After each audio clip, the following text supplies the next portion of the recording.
हा, आता खरं तर आम्ही दरवेळेला करतो. लोकसभेला पण आपण ते केलेलं.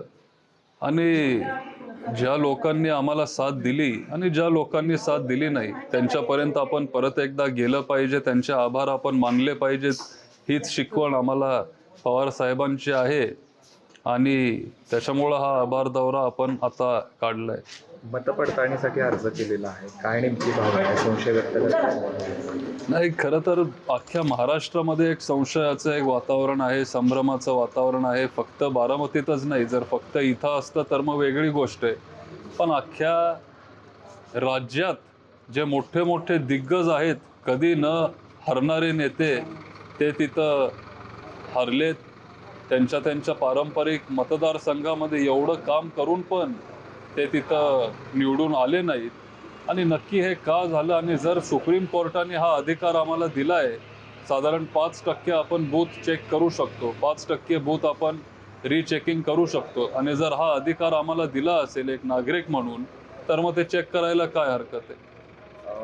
अजित पवार असं म्हणतात की लोकसभेच्या नंतर 5 महिन्यात जर लोकांनी जर त्यांचा निकाल बदलला असेल तर आम्ही काय करणार, लोकांची भावना कसं बघताय वक्तव्य? नाही, ठीक आहे. शेवटी जर खरंच लोकांचा तो कल असेल तर मग तो स्वीकारावाच लागेल. पण नक्की ते का झालं, कशामुळं झालं, कुणामुळं झालं, ह्याचा पण अभ्यास आपण सगळ्यांनी केला पाहिजे. आगामी काळात कसं कार्यरत असणार आहे, काय नागरिकांना आश्वस्त करता? आता आगामी काळात आता विधानसभा परत 5 वर्षानंतर येईल. एवढं बहुमत त्यांना मिळालंय. महाराष्ट्राच्या इतिहासात कुणालाही एवढं बहुमत मिळालं नव्हतं तेवढं आता महायुतीला तिथं मिळालंय.